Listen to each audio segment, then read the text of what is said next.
नमस्कार दोस्तों, मैं माही उपाध्याय आपके अपने चैनल स्टडी विद धैर्य माही में आपका बहुत बहुत स्वागत करती हूं। दोस्तों, कल हमने घटना चक्र पूर्वावलोकन के अंतर्गत भारतीय राज्य व्यवस्था एवं शासन की एक सीरीज शुरू की थी, जिसमें हमने सबसे पहले भारत के संवैधानिक विकास पढ़ा था। इस भारतीय संवैधानिक विकास के दो टॉपिक थे। पहला था ईस्ट इंडिया कंपनी के शासन हेतु पारित ब्रिटिश संसदीय अधिनियम, जो कि 1773 से 1853 था। सेकंड टॉपिक था ब्रिटिश ताज के शासनाधीन पारित अधिनियम 1858 से 1947। दोस्तों, इन दोनों ही टॉपिकों पर मैं वीडियो बना चुकी हूँ। अगर आपने अभी तक वो वीडियो नहीं देखे हैं तो प्लीज़ पहले जाके उन वीडियो को देखिएगा, और अगर आपको कोई दिक्कत हो तो मैं उसका लिंक डिस्क्रिप्शन बॉक्स में डाल दूंगी, जिससे कि आप वहाँ से जाके आसानी से देख सकते हैं। तो और आज का हमारा टॉपिक है संविधान सभा एवं संविधान की निर्माण प्रक्रिया। कि हमारे संविधान को निर्माण करने के लिए क्या क्या कदम उठाए गए थे, हम आज उनके बारे में जानेंगे। सबसे पहले हम जानते हैं कि भारतीयों की ओर से संविधान सभा की सबसे पहले जो मांग की गई थी वो 1934 में रांची में स्वराज पार्टी ने की थी। सबसे पहले कौन सी पार्टी ने की थी? स्वराज पार्टी ने। भारतीय संविधान सभा के गठन का जो विचार आया था वो सबसे पहले आया था एम.एन. राय। एम.एन. राय ने रखा था 1934 में। राय जो थे वो भारत में वामपंथी आंदोलन के नेता थे। आप याद रखिएगा, वैसे आपके में दे रखा है 1934 में भारतीय संविधान सभा के गठन का विचार सबसे पहले एम.एन. राय ने दिया था, और राय भारत में वामपंथी आंदोलन के नेता थे। भारतीय राष्ट्रीय कांग्रेस के स्तर पर भी पहली बार स्वराज पार्टी के बाद, यानी कि स्वराज पार्टी के बाद, यानी कि पहले सबसे पहले तो स्वराज पार्टी नहीं दिया था 1934 में, उसके बाद कांग्रेस ने, लेकिन कांग्रेस ने पहली बार पटना में मई 1934 में ही संविधान निर्माण के लिए आधिकारिक रूप से संविधान सभा की मांग की थी, जिसकी पुष्टि कांग्रेस के 1936 के फैजपुर अधिवेशन में की गई थी। भारतीय राष्ट्रीय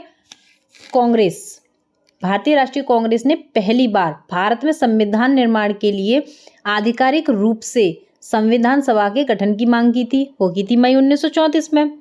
और 1938 में भारतीय राष्ट्रीय कांग्रेस की ओर से पंडित जवाहरलाल नेहरू ने घोषणा की थी कि स्वतंत्र भारत के संविधान का निर्माण वयस्क मताधिकार के आधार पर चुनी हुई संविधान सभा के द्वारा किया जाएगा। हालांकि जो संविधान सभा का निर्माण हुआ था वो वयस्क मताधिकार के आधार पर नहीं हुआ था, लेकिन नेहरू जी की जो ये मांग हुई थी, इसको मांग को अंततः स्वीकार कर लिया गया।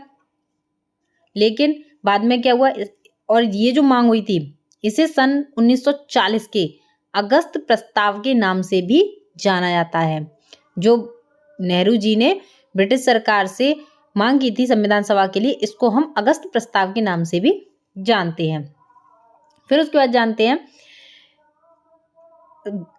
एक निर्वाचित संविधान सभा के द्वारा भारत के संविधान का निर्माण करने का जो प्रस्ताव था वो सबसे पहले 1942 में क्रिप्स मिशन द्वारा किया गया था। उसके बाद दोस्तों 1942 में ही ब्रिटिश सरकार के कैबिनेट मंत्री सर स्टैफोर्ड क्रिप्स मिशन जो लाए थे वो थे आपके सर स्टैफोर्ड क्रिप्स, और एक और सदस्य थे। उन्होंने क्या किया, ब्रिटिश सरकार ने एक प्रारूप बनाया था, उसके साथ वो भारत आई, यानी क्रिप्स प्रस्ताव हमारा 1942 में भारत आया, और उसी के तहत हमारे लिए एक प्रारूप प्रस्ताव लेके आए जो संविधान सभा बनाने के लिए था। और ये जो हमारी संविधान सभा के लिए जो प्रस्ताव लेके आए थे, इसको द्वितीय विश्व युद्ध के बाद अपनाया जाना था। ठीक है भाई, लेकिन क्या हुआ, जो क्रिप्स प्रस्ताव आया 1942 का, उसको मुस्लिम लीग ने अस्वीकार कर दिया। मुस्लिम लीग ने कहा कि भाई हम इस प्रस्ताव से सहमत नहीं है, हम इस प्रस्ताव से असहमत हैं, हमारे लिए एक और संविधान सभा, उन्होंने कहा, मुस्लिम लीग का कहना था कि हमें एक और संविधान सभा चाहिए, जो कि दो सभाएं होनी चाहिए, एक आपकी हिंदुस्तान की, एक आपकी पाकिस्तान की, दो पार्टों में हिंदुस्तान डिवाइड होना चाहिए। लेकिन क्या हुआ, ये जो मांग थी उसे कैबिनेट मिशन द्वारा, उसे क्रिप्स प्रस्ताव द्वारा ठुकरा दिया, यानी ब्रिटिश सरकार ने इसको ठुकरा दिया। ब्रिटिश सरकार ने कहा कि नहीं, दो संविधान सभाएं नहीं बनेगी। फिर क्या हुआ, ब्रिटिश सरकार ने भारत में एक कैबिनेट मिशन भेजा। कैबिनेट मिशन आपका 1946 में आया था। इसका क्या हुआ, कैबिनेट मिशन के आधार पर, हालांकि इसने भी, कैबिनेट मिशन को जो भेजा गया था, इसने भी 2 संविधान सभा की मांग नहीं मानी, उसने भी ठुकरा दिया। लेकिन उसने जो योजना बनाई कैबिनेट मिशन ने, उस योजना के तहत मुस्लिम लीग काफी हद तक संतुष्ट हो गया था। अब जानते हैं कैबिनेट मिशन की जो योजना थी वो क्या थी। उसके द्वारा, उसमें सबसे पहले क्या था, कैबिनेट मिशन के द्वारा जो प्रस्ताव थे उसके तहत नवंबर 1946 में संविधान सभा का आपका गठन हो गया। उसके जो कैबिनेट मिशन की योजनाएं थी सब जानते हैं। उसमें सबसे पहले क्या था कि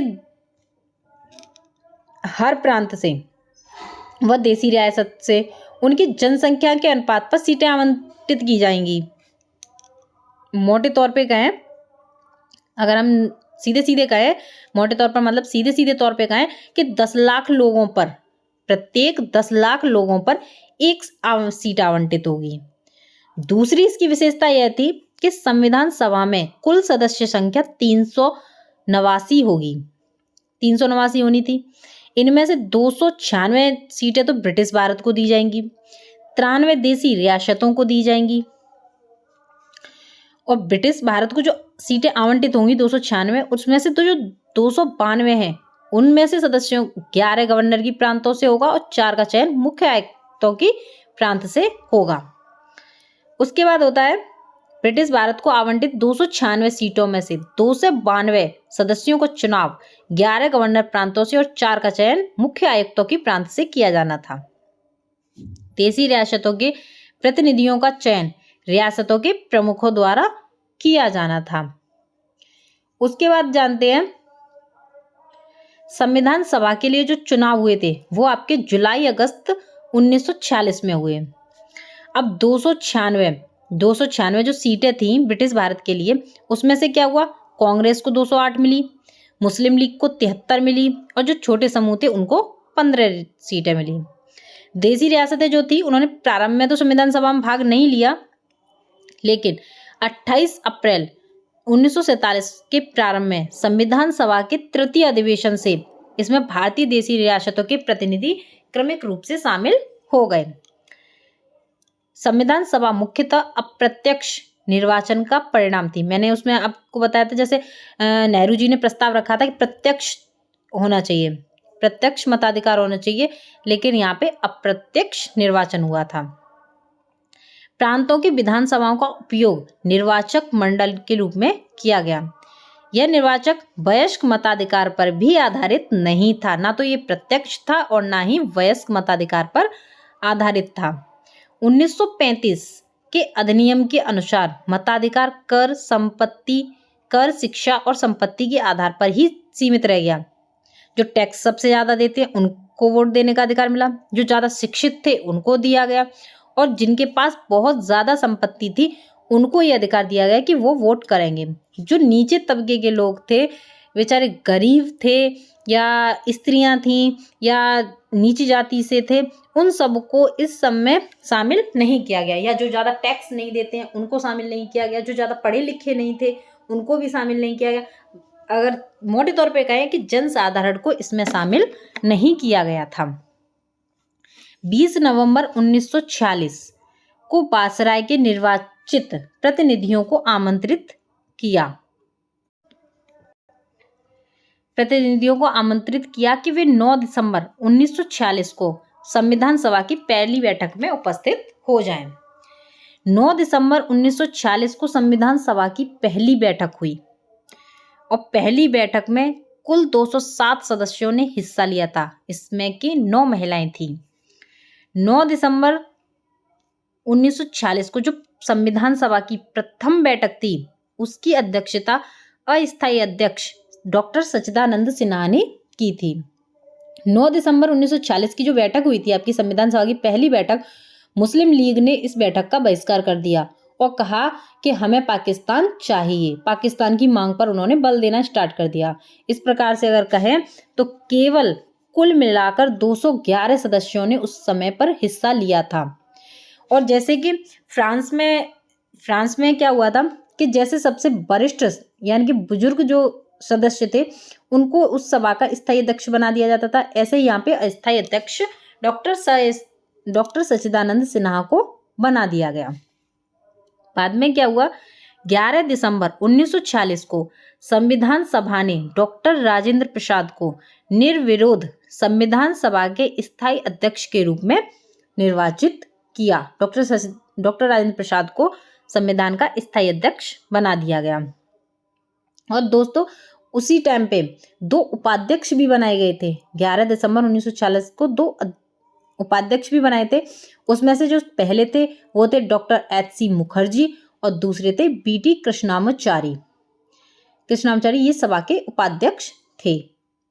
उसके बाद आते हैं आपका 13 दिसंबर 1946 को जवाहरलाल नेहरू ने संविधान सभा में उद्देश्य प्रस्ताव प्रस्तुत किया, जो कि 22 जनवरी 1947 को संविधान सभा द्वारा पारित हो गया। उसके बाद क्या हुआ कि माउंटबेटन, फिर आपकी आती है माउंटबेटन योजना के तहत 3 जून 1947 के तहत हुए विभाजन के परिणाम स्वरूप पाकिस्तान के लिए एक पृथक संविधान सभा का गठन हो गया। माउंटबेटन की योजना प्रस्तुत की गई। इसमें देखा जाए तो 3 जून 1900 भारत के बंटवारे में माउंटबेटन की जो योजना थी वो स्वीकार हो गई। उसके बाद पाकिस्तान के लिए एक अलग संविधान सभा का गठन हो गया तथा मूल भारतीय संविधान सभा में सदस्यों की संख्या, कुल संख्या जो घटकर थी वो 299 रह गई, जिसमें भारतीय प्रांतों के 229 प्रतिनिधि और भारतीय रियासतों के 70 प्रतिनिधि शामिल थे। इसमें क्या हुआ, 1947 की जो सभा की स्थिति थी उसमें क्या था कि सभा को ही पूरी तरह संप्रभु निकाय बना दिया गया था। इस समय दोस्तों एक मेन चीज ये थी कि संविधान सभा को विधायिका भी बनाया गया था। ये दो काम करती थी, स्वतंत्र भारत के लिए संविधान बनाना और दूसरा था देश के लिए आम कानून लागू करना, कि जब तक के कानून लागू करने के लिए संसद वगैरह ये सब नहीं बन जाती तब तक संविधान सभा ही करेगी। इसमें क्या होता था कि जिस दिन संविधान सभा के रूप में बैठक होती थी उस दिन इसकी अध्यक्षता डॉक्टर राजेंद्र प्रसाद करते थे, लेकिन अगर इसकी बैठक बतौर विधायिका होती थी तो इसकी अध्यक्षता GV मावलंकर करते थे। और 26 नवंबर 1949 तक ये संविधान सभा ही इन दोनों रूपों में कार्य करती रही। और मुस्लिम लीग ने अपने लिए पाकिस्तान मुस्लिम लीग के जितने भी सदस्य थे वो पाकिस्तान की संविधान सभा में शामिल हो गए थे।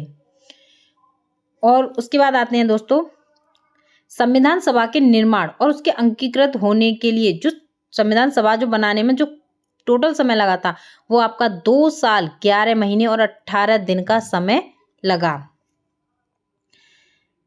दोस्तों संविधान सभा अगर कहे कि इसके लिए कुल 11 अधिवेशन हुए, कुल 165 दिन के हुए थे, जिसमें से 114 दिन संविधान के प्रारूप पर विचार किया गया था। 11वें अधिवेशन यानी कि अंतिम दिन 26 नवंबर 1949 को संविधान सभा को अंगीकृत किया गया था। इन 11 अधिवेशनों के अतिरिक्त संविधान सभा पुनः 24 जनवरी 1950 को संवेदित हुई और जिसमें कि जो हमारा संविधान तैयार हो गया था उस पर हस्ताक्षर किए गए थे, जिसमें कि 284 सदस्यों ने हस्ताक्षर किए थे। इसे और इन सबको जो 24 जनवरी 1950 की इस बैठक को भी मिला लिया जाए, इस प्रकार से हमारी संविधान सभा की कुल मिला के 11 बैठक हुई थी, 11 अधिवेशन हुए थे, 12 अधिवेशन हुए थे अगर उसको मिला लिया जाए तो। संविधान सभा के निर्माण के समय BN राव आपके संवैधानिक सलाहकार नियुक्त किए गए और 26 नवंबर 1949 को भारत के लोगों द्वारा संविधान को अंगीकृत, अधिनियमित और आत्मार्पित किया गया।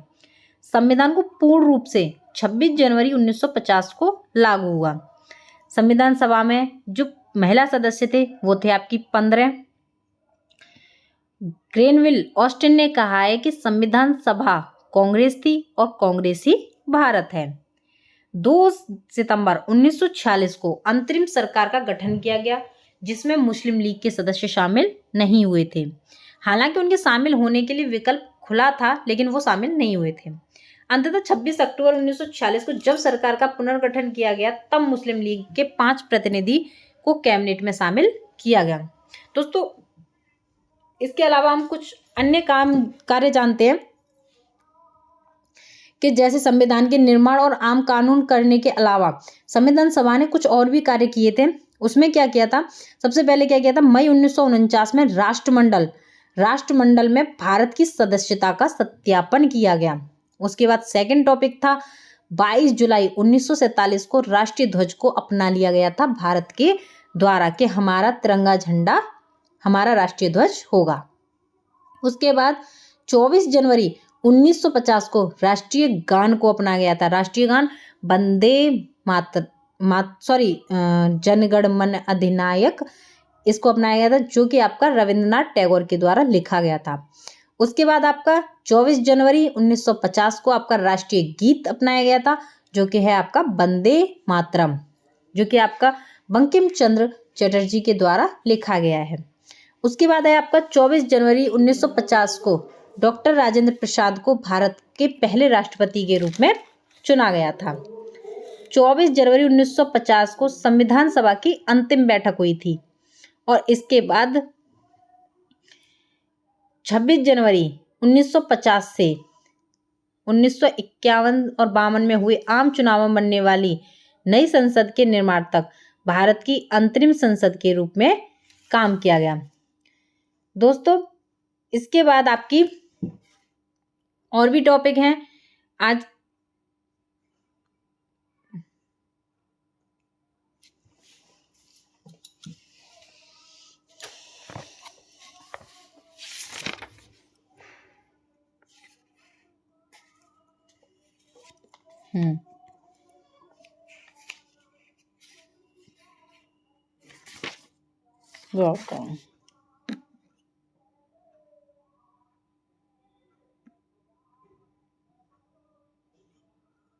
हाँ दोस्तों, सबसे मेन चीज आपकी आती है कि संविधान को 26 जनवरी 1950 को ही लागू क्यों किया गया था।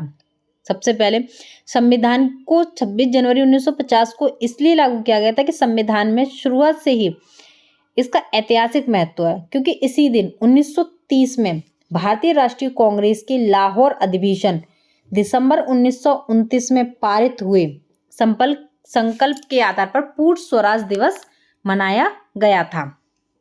उसके बाद दोस्तों कुछ और भी टॉपिक हैं जो कि इम्पोर्टेंट हैं, आपको उनके बारे में पता होना चाहिए। संविधान सभा के द्वारा हाथी को प्रतीक यानी कि मोहर के रूप में अपनाया गया था। हाथी जो संविधान सभा की मोहर थी वो थी हाथी की।